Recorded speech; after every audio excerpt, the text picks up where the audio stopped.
electricity supply and what the infrastructure looks like. Anyway, now it's absolutely amazing being here. We have an amazing city. Just look at the weather yesterday and the amazing Ironman event that we had here. And we've got a lot to fight for. We have to make sure that we get the city back on track. And it's certainly not that difficult. When you look at how our municipalities across the Eastern Cape and across the country are collapsing, one tends to think, oh, it must be very complicated running these things. It's not.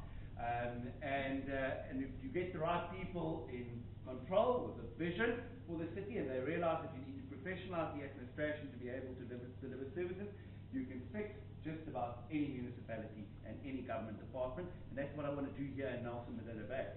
So I'm very, very optimistic about the prospects of Nelson Mandela Bay. And I'm going to start off there by saying that you are going to see over the next couple of years a disinvestment from our Gauteng metros because their infrastructure is collapsing at this stage. Joburg, for an example, any given day about 500,000 people sit without water, not because they haven't got bulk water, because their water infrastructure is collapsing. They need 63 billion rand in order to get their water infrastructure back on track, and they don't have that money because Joburg is bankrupt. Staying with Joburg, if you look at the road infrastructure, they've got a 57 billion rand backlog in road infrastructure maintenance. Again, they don't have the ability to turn it around because they're bankrupt. Now, my colleague Helen Zille has put her hand up to be the mayoral candidate there for our party, and I said to Helen I would have run the other way because I know the challenges that they have there, and quite frankly, I think it will take decades to be able to turn the city of Johannesburg around. Although in any municipality you can make progress if you can deal with the corruption and the wastage and so on. And there are many examples of that, but I am optimistic about this city's future because our infrastructure has not collapsed to the extent that the bigger Gauteng metros have, or eThekwini. And of course, as I've said last week on Facebook, and I hope some of you follow me, I said that Nelson Mandela Bay is not bankrupt yet. So we still have about 3 billion rand in the bank, and I always joke, I said the guys broke the administration to such an extent that they couldn't even loot it empty. So we still have some cash reserves, and we don't have any significant long-term debt on our books, which means that we can leverage that cash reserves and obtain long-term loan funding to invest in our infrastructure. And then, of course, we don't owe Eskom a cent. Now, that is a significant significant importance because Eskom's debt is not going to go away. So if as a city you owe them money, you are going to have to pay that money back. And as our income on electricity sales become less and less, that becomes more and more difficult.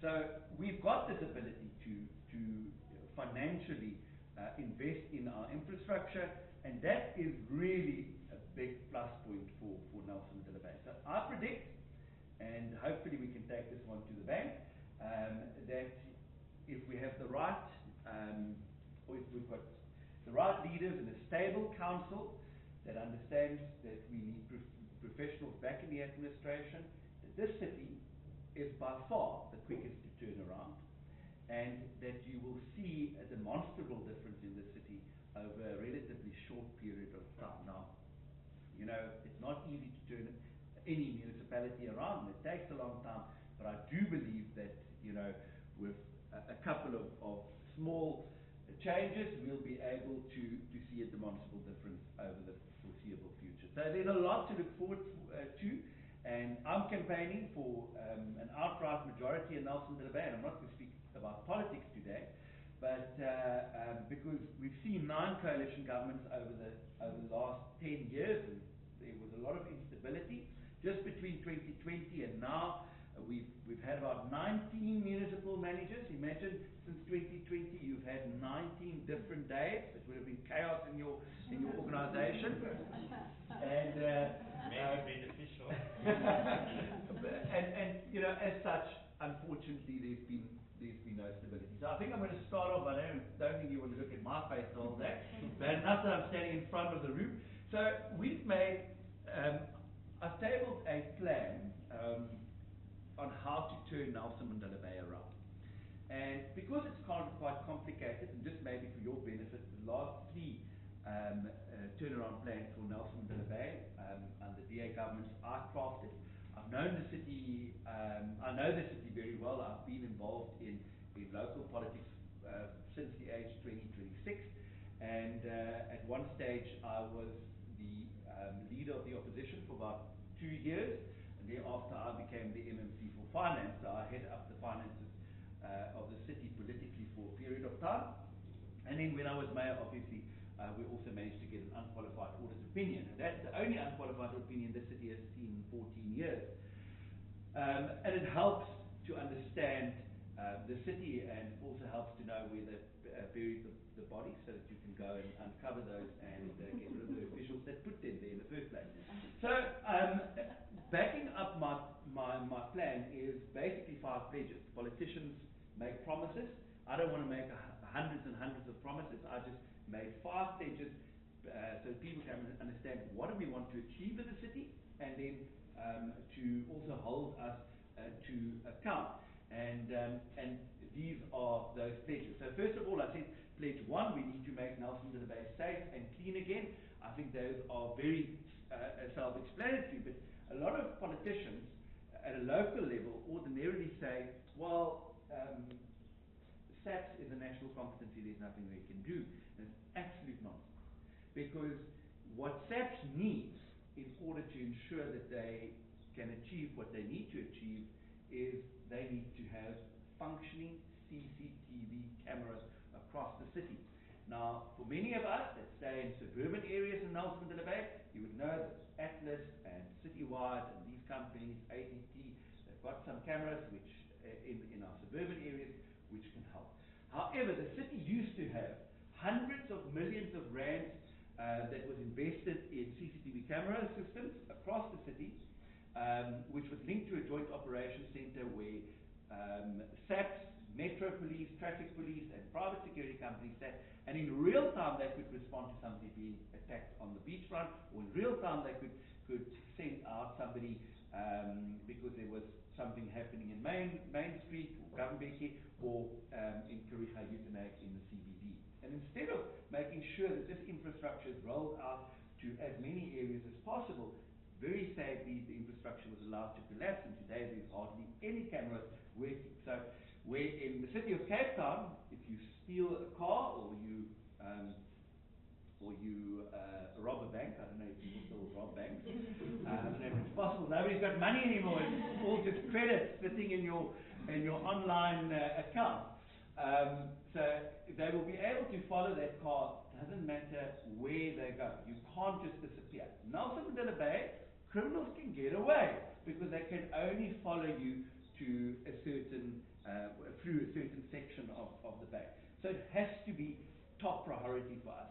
And, just adding to that, the fact that we should by now have already had a Metro Police force of about 500 people. We have only about 100 Metro Police officers, about 110, and any given day there's only 2 vehicles on the road at any time, which means that all the way from Van Stadens to Colchester to Kariga, Uitenhage, Manabushle, the northern areas, the western suburbs, everywhere in between, there's only 2 Metro Police vehicles. There's no way you can do bylaw enforcement. There's no way they can assist SAPS because there's just too few boots on the ground. So we said that we could update that fairly easily to about 500 members. And then we also spoke about the necessity of making sure that we enforce our bylaws. Traffic police officers is also non-existent. And I used this as an example the other day. I said, I guarantee you, and I'm not going to ask you to put up your hands, but I guarantee you that in this room, and it's again probably true here today, in this room there are people that will go out for a drink on a Friday afternoon, and they will get into their car and they will drive home. And you do that because you know that there are almost a zero chance, well, there's a zero chance of you being stopped by traffic police because they're just non-existent. You won't do it in the city of Cape Town, you won't do it in Johannesburg, and that is a problem. If you go to a four-way stop, I want you to observe what happens around you. Nobody in Nelson Mandela Bay stops at a stop street anymore. A couple of years ago, it was just taxis, and we blamed it. Look at it, they don't stop at these stop streets. Well, I tell you, even old grannies at 85 years old, they don't stop anymore. There's no consequence. And we need to ensure that that state of lawlessness stops. And we are sadly all part of the problem, and it just is because in human nature, if you're going to get away with it, you're going to take chances. So we need to ensure that we get our roads and our entire metro safer. And then obviously the clean part, I think is self-explanatory. A couple of years ago, we were one of the cleanest cities in the country. These days, no matter where you go, the city is absolutely dirty. And what makes me so upset about it is that, again, it's not rocket science to clean a municipality. I have done some fundraising for my party, and I spend most of these rescue events that I do throughout the week. I fund myself through the party, and I've now started negotiating with people with businesses to get some front-end loaders and some trucks to be able to clean some of our communities ourselves. Now, Andrew Whitfield, our provincial leader, said to me, Retief, you are starting a whole parallel structure to the municipality. And I said, I can't do nothing. I can't allow the city to go to rack and ruin. And we need to do what we can now to prove to communities that we actually care about them. And obviously, it's far dirtier in the northern areas and in township areas where sometimes I want to cry because I think to myself, there is absolutely no way that I would allow my children to grow up in that type of an environment, and if I won't do it, then I shouldn't allow anybody else to have a similar situation. And it's happening not because of a lack of money, but because of a lack of skills within our municipality, and also a lack of caring politicians. Pledge number 2. Annie said to me the other day that I speak far too long on these pledges. She said, they don't want to hear the bloody whole plan, just give them the highlights. So I'm going to give you the highlights. Pledge number 2, delivering water and electricity, which is self-explanatory. But if you want to be able to do that, you need to fix the administration. Politicians can't give you better service delivery. They can't. Because politicians aren't engineers, plumbers, or electricians.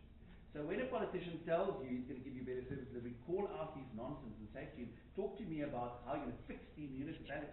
We need to get our engineers back. We need to get our plumbers back. We need to get our town planners back. We need to make sure that we professionalize the administration with top administrators that are uncorruptible, hold them to account to be able to deliver the services. That's the only way you're going to fix this municipality or any other municipality out there. There's no other way. You can have Batman as your mayor. He's not going to fix the city unless he brings the professional people back into the administration. Delivering water and electricity. So, 3 years ago, we had a drought. We were going through a drought cycle. We're going through a drought cycle again. And at that stage, non-revenue water for the city was standing at just over 40%. So we commissioned a water services master plan, which dictated in which infrastructure to invest over the short, medium, and long-term period. Okay? Again, not rocket science. Tells you where to put your money. It makes sense and what you need to repair when. Sadly, since we were ousted, that plan wasn't funded. And because it wasn't funded, non-revenue water has gone up from 40% to 60.4%. We are now number 1 in the country insofar as metros are concerned for not accounting for our water. And I went to an area called Lapland on the outskirts of Nelson Mandela Bay the other day, outskirts of Skirika, and that community has had no water for months. They've got traps, but water can't get to it because all of the water that comes from the reservoir disappears through leaks. There's about 7,500 leaks outstanding in Nelson Mandela Bay at the moment. and the city has got no ability to make sure that they will get ahead with that backlog. And it will continue because there is absolutely no funded plan to be able to fix our infrastructure. I mean, one of the examples I can use, I went to a reservoir in Skepershoogte, this is used in Ankerika. And I couldn't understand, every time there was just an electricity outage or a problem at the Nooitgerag plant, that community went without water within a couple of hours. And I said, no, it can't. So I went to the reservoir, and then I met the official on site and said to me, no, but I must remember that they don't fill the reservoir ever above 40%, because it leaks. There's cracks in it, you know. So if you fill it, then you can see the water running down the sides of the reservoir. I said, okay, so I can understand it. I said, but half of the reservoir is underground. So if it leaks on top, it will leak at the bottom. And so we went down the hill, and lo and behold, there was no explanation as to where this wonderful potable water was coming from. And it was such a big stream, and it came from the reservoir. There is unfortunately no will to fix our infrastructure, but again, something that can be very easily resolved, because there is a plan. It just needs to be funded. Electricity, we all know what's happened with electricity in our city. Very interesting that we are the only municipality where our electricity department is running at a loss, a 1.5 billion rand loss. You know why? Because 130,000 households, formal households, not informal households, have tampered with their meters. You know this because you see it very often when you work with tenants or when you sell houses. About a third of our residents in the city has effectively stolen electricity, or is stealing electricity. Now, it's very difficult for me to campaign on this part, because if I go too hard, people are not going to vote for me, because those are some of the people that have stolen electricity. So maybe I should just shut up about this point and talk about that after we get into power. But it is something that is critical, has to be dealt with, because if it's not dealt with, you are going to pay more. And just the other day, there was a proposal from this municipality to charge a basic tariff for absolutely everyone. And the thoughts behind it is that if we charge everyone a basic tariff of 250 or 300 rand, then even the 150,000 households that are stealing electricity would also be contributing. But here's the thing: why would you punish the poor people that are contributing and are doing things the way they should be doing? I said to them, guys, just go after the guys that have tampered with their meters. And that should be what we should be doing. Again, electricity services master plan, we shouldn't have imploding infrastructure like we've had on the 132 kV line, and it's easy to be done. Not a single engineer left in electricity department. If you want to know why we're running at such a big loss, you want to know why we don't maintain and refurbish our infrastructure, that is the reason. Next pledge. Making job creation easy, most important aspect of what we have to do in this city. There was a time that Nelson Mandela Bay was booming, and that is in the early 2000s up until about 2009. And if you live in the city, you can remember it. There was a time when industry invested in this town, when we were creating jobs, when infrastructure was being built in the townships and everywhere else. But it's been undone. The entire city has come to a grinding halt. And no business wants to invest in a city that hasn't got a reliable electricity and water service. So we have to get those basics right first. But also the fact that we are just not responsive to this. So developers would tell me, Rithik, we cannot have a situation where it takes us 2.5 years before a rezoning application is approved.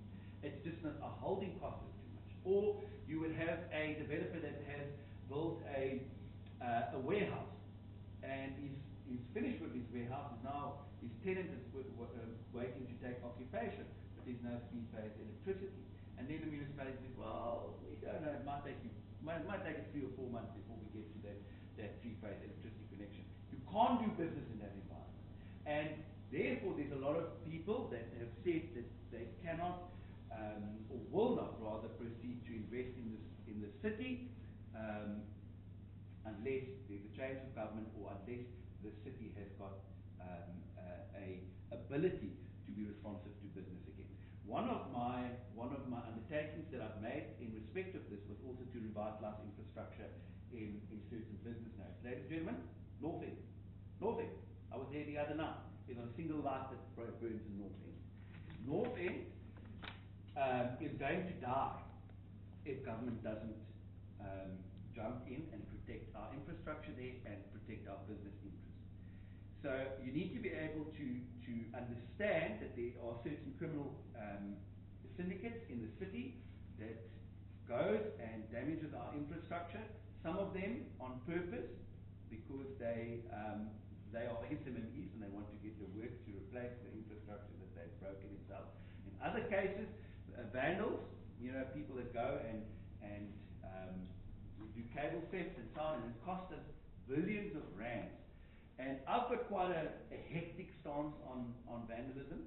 I said that we are going to get rid of all the informal, illegal scrapyard dealers in Nelson Bay, and then we will see if it works.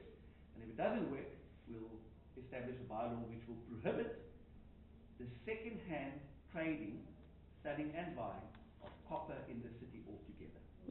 Yeah. You see, if you are going to protect the interests of business and those of your residents, you're going to have to take some tough stances and make some unpopular decisions, almost as unpopular as my manganese decisions that I wanted, but I'm not going to go into that.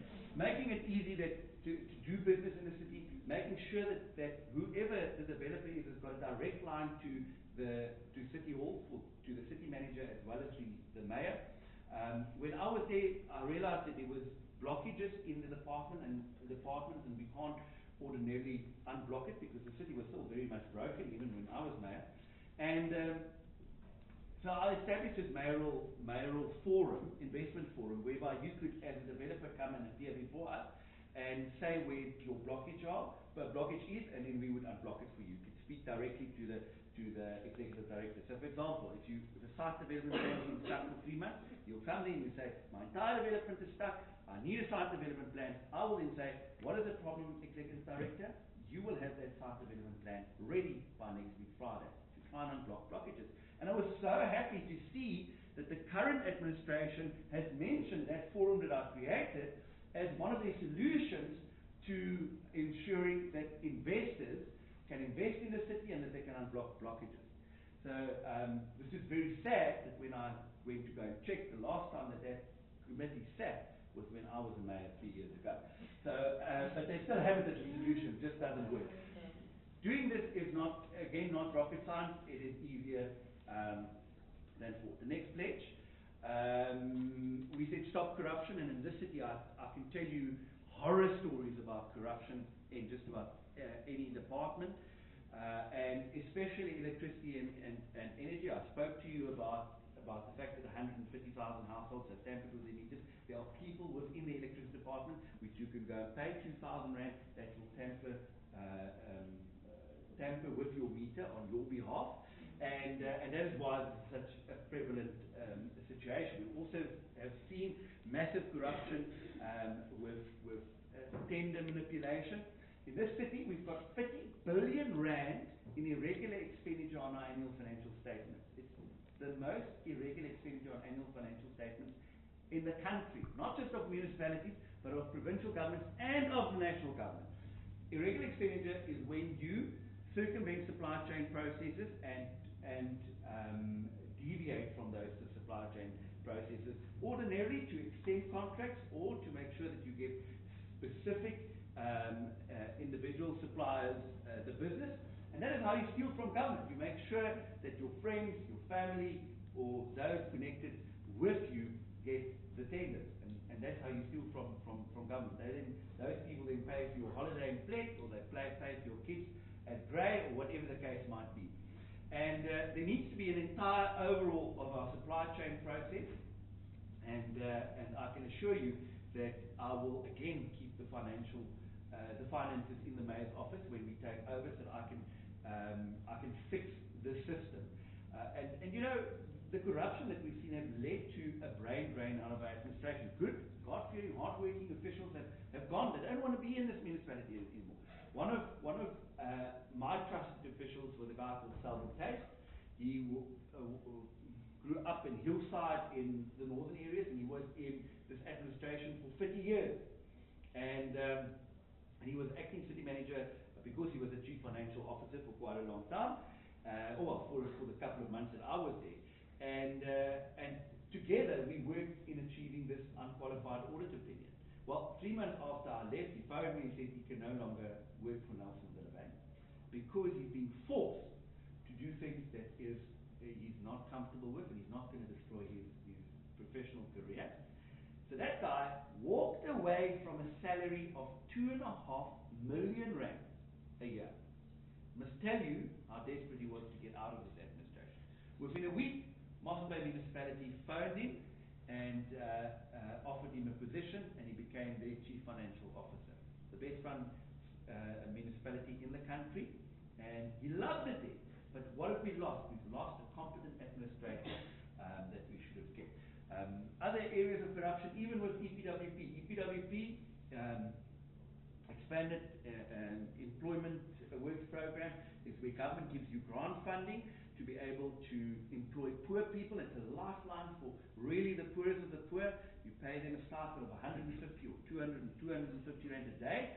So on average they get maybe a salary of about 3,000 rand over a 3 month or 6 month period. Well, currently we've got the officials with their grubby little paws on that fund, and they've appointed a lot of political deployees in their offices, with some officials earning 50,000 rand a month from a fund where you were supposed to be paying poor families 3,000 rand a month. So that 50,000 rand salary that they're earning was given 10 families a lifeline over a period of time. So massive corruption, again, not always the easiest year to resolve. It takes some time, and there's a lot of pushback.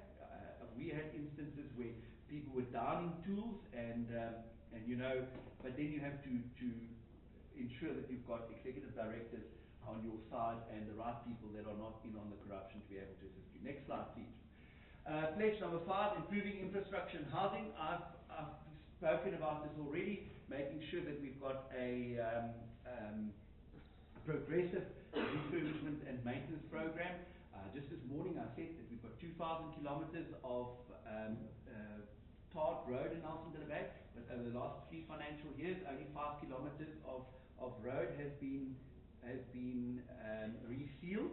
That means, according to the current trajectory, it will take the city 400 years to be able to reseal all of its existing roads.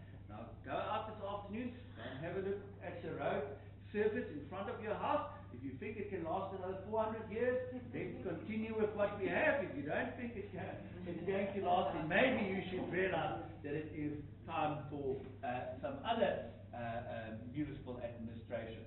And similarly with our water pipes and water reticulation, we've got 4,800 kilometers of pipeline in the city, both bulk and water reticulation, bulk water pipes and ordinary water reticulation. And of that, we've only seen the city upgrade and replace about 22 kilometers of pipeline over the last 2 years. Now again, I said to them, guys, it's going to take about 600 years to be able to get to all of this. And I don't think if your water losses is currently standing at 60%, that you're going to have 600 years in order to fix all of this. So, and I think, you know, inherently we understand politicians. I mean, most politicians don't like to invest in infrastructure that you can't see, you know. They like to cut ribbons. They want to invest in sexy infrastructure. Sports grounds, community halls, and everything you can see. But the things underneath the ground are actually the most important very often. And therefore, it is so important to make sure that we do that. Housing opportunities, there's a 70,000 unit backlog in housing delivery in the city. And here I'm talking about poor and needy people. and it is bound to go up. And I can tell you horror stories about our housing development and delivery in service in the city. The year before I came into being, we saw that the city only built 28 RDP houses, but they sent 183 million rand in top structure grant back to National Treasury. It's criminal. When I tell that to communities, they want to cry, because people have been waiting for houses for such a long time. They can't understand that the government will not spend the money, and that they would rather send it back to Pretoria unspent. And it's even more disturbing when you realize that government actually then takes that money and sends it to other municipalities where it can be spent. And then we came in and we fixed the department and we built 450 houses, which is still a drop in the ocean, but we didn't send back a cent to National Treasury. But here's the thing, and I want you to understand that government delivering houses is important. Ideally, in our ideal world, everybody will have a job and they'll be able to ensure that they've got housing for their own family. Okay, but that's not the reality in South Africa, with 50% of our residents still living on the breadline or under the breadline. So there is a duty on the government to provide state housing, but sadly, government has gotten into a rut. Because Joe Slovo actually managed to get the RDP housing delivery program off the ground in the early 90s. And it really was marvelous. In the first 5 years, government could build 1 million houses, and that was significant. But then, slowly but surely, government started losing the plot. Because first of all, they got corrupt contractors that started stealing the money. Then they got incompetent contractors that were building houses that were breaking down within a short period of time. And now you're sitting with a situation where Nelson Mandela Bay, at the current rate of delivery, it will take the city anything, depending on how much they built. They're currently building about 500 houses a year. It will take them 140 years just to be able to eradicate the current backlog. Now, we need to change that. And how do you change that? You make sure that you have a whole policy suite of housing solutions available. Not just RDP houses. Yes, you must make sure that you build RDP houses with the funding that you get. But you must also make sure that you make service sites available so that people can build their own houses, those that can afford to build their houses. Thirdly, you need to ensure that you have more social housing and rental stock housing developments in the city. In the northern areas, since 1994, not a single social housing or rental stock housing development in that entire community. The last rental stock housing development that was done there was done by the apartheid government. Should tell you that we've got massive problems in the city, not just there, everywhere. Making sure that you make gap housing available to people. Now, this is something that's quite close to my heart, because you've got a lot of people that can't qualify for RDP house. They might be, they might have a job, they might be somebody that earns a couple of thousand rand. They can't afford a bond, can't really afford to rent. So what they do, they are stuck in their parents' backyard. They live in backyard shacks, so to speak, and they wait until their parents pass away so they can get the house. Now, we need to be able to ensure that there's gap housing, and the way you do that is for government to make land available, and you service that land, partner up with a private developer and say, okay, right, we give you the land free of charge. But here's the thing, you need to develop these housing units, and you are capped. Maybe for a 1-bedroom capped at 200,000, maybe for a 2-bedroom capped at 280,000, whatever the case might be. Making sure that they are then able to use FLIS to their advantage, so that we can cater for people that can't qualify for RDP housing. It's all about making sure that there are many housing solutions available and on offer. High-rise buildings in the CBD, we are yet to develop one of those high-rise buildings for flats, for social housing, or a rental stock. So making sure that we are able to do that is very important, because that's the only way we're going to really make progress with regards to housing delivery in the Bay. Ladies and gentlemen, I don't want to take too much of your time. I go into far too much detail, but I'm very passionate about this. And I believe that making sure that we have the right leaders in City Hall that understand that the only way to fix this municipality is to bring the professionals back is the only way to go. And I'm going out from community to community to convince as many people as possible that we can win the city, firstly, my party, but more importantly, that we need reliable and ethical leaders in City Hall. And as I've started off with, I said that this city is worth fighting. We can turn Nelson Mandela Bay around. And if we turn Nelson Mandela Bay around, it will be to the benefit of absolutely everyone. I believe there's no better place to stay in this country. You can't get this lifestyle anywhere else in South Africa. Certainly not from an affordability aspect, and certainly not from a climate aspect. We've got an amazing climate. And we've got amazing people, we've got amazing schools. We're still a 20-minute city, and it takes you about 20 minutes to get from this side to the other side. We still do business, Dave, with the shake of a hand, well, most of us. And we do what we say because we know if you stab someone in the back, you're not going to be in that industry for a long time. That is why we've got this special place that is worth saving. The only thing wrong with Nelson Mandela Bay is that we've got a bad government with bad leaders. And the good thing about it is that bad governments can be ousted.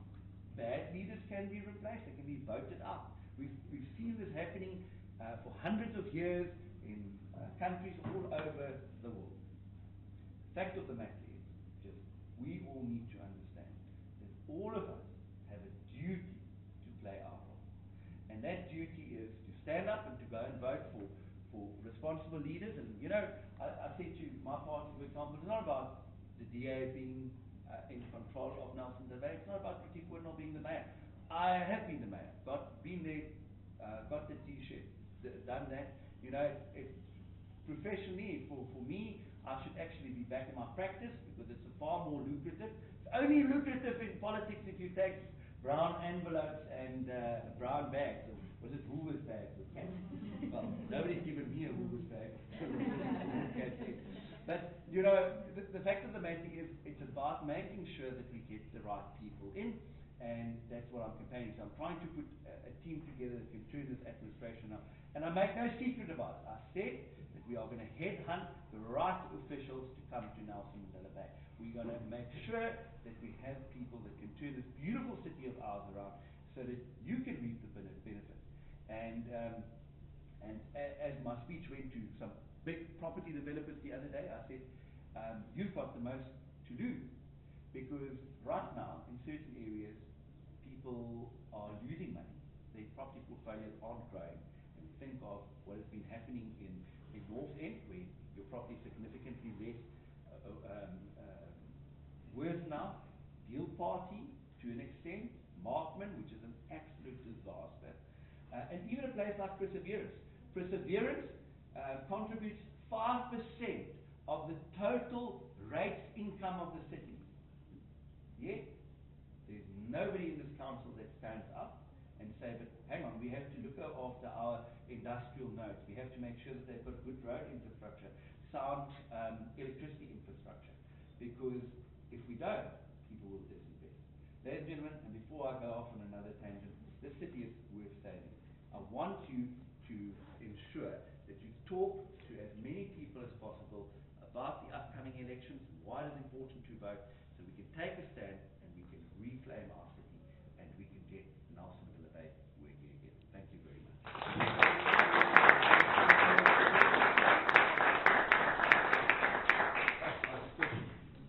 So that's just going to be it. Retief, if you're willing, I'm sure there are questions. If anybody would like to ask Retief a question, please do so. They're probably going to be too scared to get me started again. So I promise to keep it short. If there's any question, you can ask me anything. Maybe we should start with where I live. I haven't used that for speech. So if you want to know in the areas which has got the most reliable electricity and water, you need to check where the councillors live. So I live in Beachview actually, which is a beautiful, beautiful place, beautiful village. Most of you should know that. And why will I always have water? Because the main Crom line comes past Beachview, and we've got the second offtake of that line, which means that if we don't have water, a third of Nelson-Dilla Bay won't have water. Why won't I ever have an electricity outage, and don't I need solar? Because if the electricity is off, Nelson-Dilla Bay won't have water. So it's a very uniquely placed. And I'm just joking about that, but if you think about it, it actually makes sense. Before that, I lived in Weybridge Drive in Weybridge Park for many years, and I didn't have any water outages ever because I knew how the reservoirs work.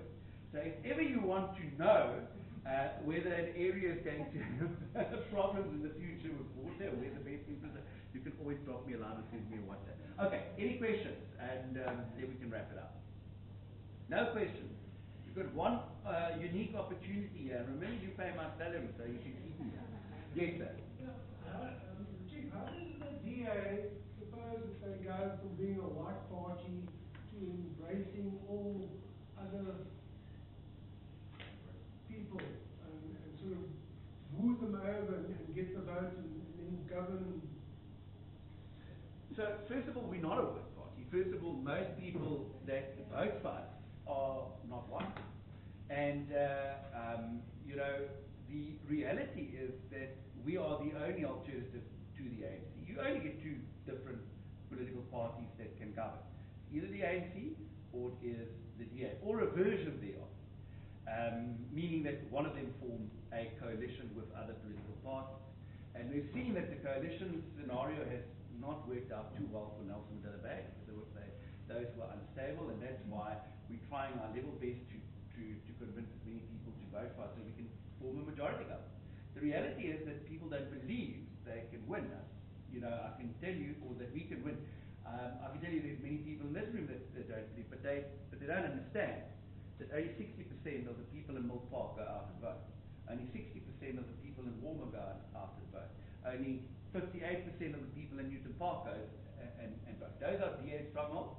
If we manage to get our percentage slightly up, we can certainly win a majority government. But I don't spend all my time doing that. You know, I have established structures in every branch and every ward in Nelson-Dilla Bay, creating branches in every ward. And I've changed the entire way we campaign. But previously, in non-DA wards, people would go and knock on doors and try and convince people to vote for us. Now, I actually go and try and make a difference in those communities, because I've said that the only way you are going to win somebody's vote is if you win their hearts and minds. That's the only reason people will vote for you, if they believe that you've got their best interest at heart. And so we're out there every day in every community, and that is the sole reason, I believe, one of the biggest reasons, the ANC support Nelson-Dilla Bay has collapsed. They're now polling at early 30s, which means that they are in for the most disastrous election campaign of history here in Nelson-Dilla Bay. And that's why it's also a very important election for us to be able to ensure that we get the right result. But let me just tell you this. When I was made, there was a community in Area 11, Ward 45 of Monagushi. There was not a single person that looked like me. And they summoned me there because they said, you must come and see what living conditions we have there. Okay? And we went there. There was only one tap for about 3,500 people. One standpipe pipe. No electricity, no sanitation. I said, okay, guys, it's totally unacceptable. We are going to make sure that there's more standpipes put in here. Give me about 2 weeks. Took me 2 weeks. Went back. Went to go and inspect the water pipes that we put in there. Standpipes that we put in there. I said, what's next? They said, no, they want sanitation. I said, oh, well, I think anybody would want sanitation. I can't give you proper sanitation, but I can give you chemical toilets as a stopgap. I said, give me 2 weeks. And we did that, and I went back to that community, and I said, what's next? And they want electricity, and I said to them, okay, to be able to give you electricity, let's have a look on this piece of land, if we can build houses here in the future. And we started with that project to be able to identify plots for beneficiaries. It took a little bit longer, and then we started putting electricity in for those poor communities. When they were trying to ask me, there was a petition, 3,000 people in KwaNobuhle Ward 45 that petitioned the municipality that I not be removed as the mayor. Why? Not necessarily because they liked my hairstyle, but because there was a relationship of trust built with that community. Inevitably, I was voted out, and there was a protest, and I didn't initiate it or support it. They blocked off the road because they were so angry. And up until this day, we've got a close relationship. And there were many such instances. And I use this as an example to say to my own councillors and my own party, when last have you heard of a community that doesn't look like you that go and protest to keep in government a white Afrikaner man? Doesn't happen. But it can happen everywhere else in this country and everywhere in Nelson Mandela Bay if we build bridges. If people start believing that it's not about the politics, it's about people that actually care. You win the hearts and minds of people, you'll get their votes. Yes, sir. I think part of the concern, thanks for the answering that. I think part of the concern is like someone like Ivor asking that question means that is the perception. So your answer is amazing that it's not the reality, but the perception is still the problem. And how does one address that perception? Currently we have Bradley and the PA who is painting the whole of the northern areas their colour, and also discrediting a lot of the good work that you're doing and boasting of what they are doing. And I hear you saying that it's a two-horse race, but they are a definite threat in terms of the traction that you are making in that area, and how are you addressing that? Because at the end of the day, there seems to be this finger pointing you the worst and you the worst, which doesn't really help anyone. It's like people blowing each other's candles out the whole time. Okay, so first of all, I don't fight with other political parties. I think it's counterproductive. I've got good relations with Bradley. I don't foresee that he will be the mayoral candidate for far too long, far much longer, because they're not really making inroads. Their polling is below 5%. Now, what you need to understand with the PA is that they are absolutely a threat to us, and our election campaign has people think that we've been campaigning for such a long time. We have been campaigning for such a long time, but the actual campaign is only starting, and we are going to push a lot of money into that community, both with rescue events, but also to convince them why they need to vote for us. But what you need to understand with the PA is that majority of their vote actually comes from the ANC. We never had 80% of the coloured vote in the country or in Nelson Mandela Bay. And where the PA comes in, the softest possible vote is ordinarily the ANC vote, which then explains also the implosion of the ANC in rural municipalities where there were a strong ANC contingent. And when we did that defended that Ward in Northern Area to Ward 34 last year, we got a result that saw a 3% difference between our previous results and the result that we got at the by-election. And also remember that the PA is far smaller than us. When we've got a by-election, they bus hundreds of people in one ward. Can't do that in a general election or municipal election where everybody has to work.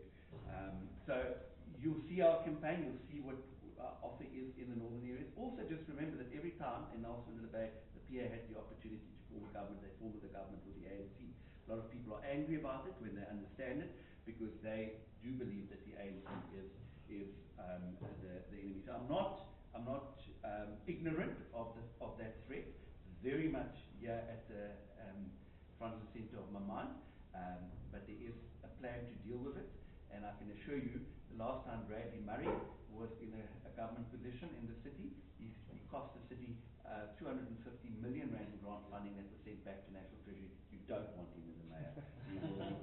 It will be much of the same. Anyway, thank you. Yes, sir. I see you deal with quite a massive issue. I was just looking at you painting roads and things there. Our lady at the office, Elizabeth, she showed me a photo of a pole in Womatage, where there's lots of pipes running up, obviously servicing all the houses, and then there's one that was cable feed or someone has sort of stolen. She's been without power since December. She comes to work and she charges this rechargeable light. Phone and everything, she charges it there. She goes home at night just to make lights and stuff. I don't know if this is too small a task. Would you be able to assist? So, no, absolutely, and just give the details to Annie, and that's what we do. But the problem is, it's so massive that any given day I get hundreds of WhatsApps.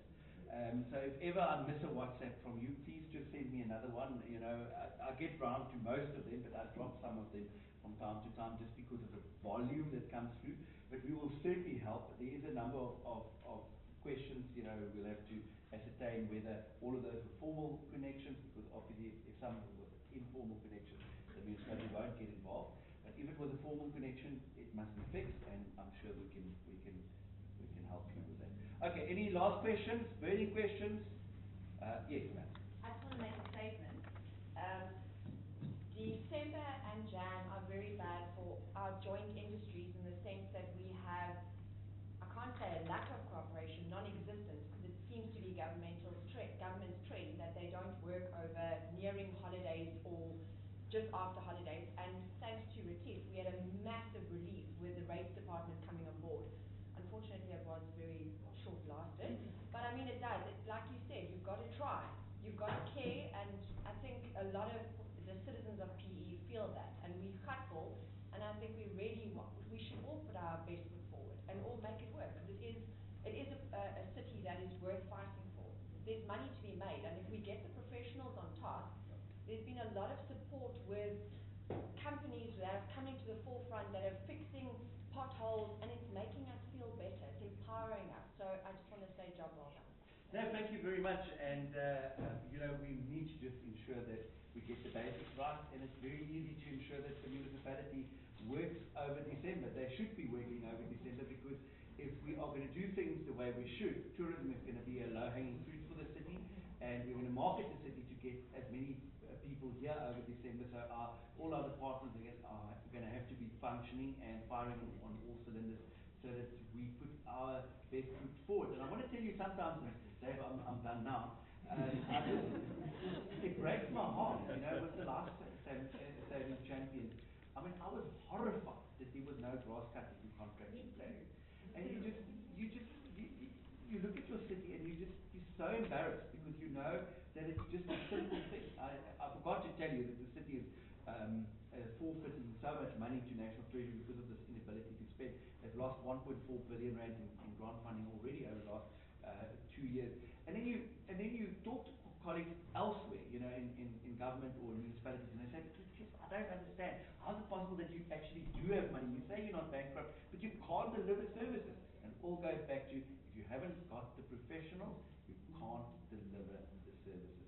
But you've got me there, and you've got a competent team, and you know what? We're going to pray about it, because I really believe that the only way that there's going to be real change in our city is if God decides that there's going to have to be a change, and I'm going to work my fingers to the bone. But I enjoy it. It's fun. It's all fun.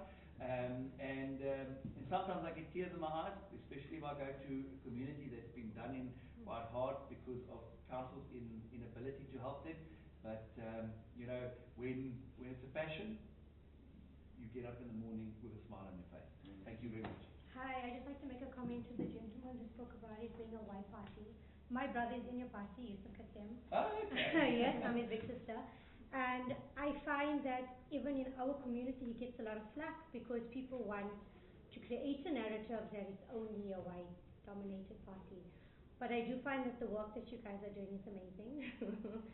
And I wish more people would look in and take into account and actually see that you guys are solving the problem within infrastructure. And so well done and thank you. No, thank you very much. Let me just tell you that her little brother is then my boss. And he is absolutely relentless. I think he's got every bit as much energy as I do. And a good man with a passion for people and with a good heart. And I think that makes all the difference. When you've got a heart for people, nothing will stop you. Thank you very much.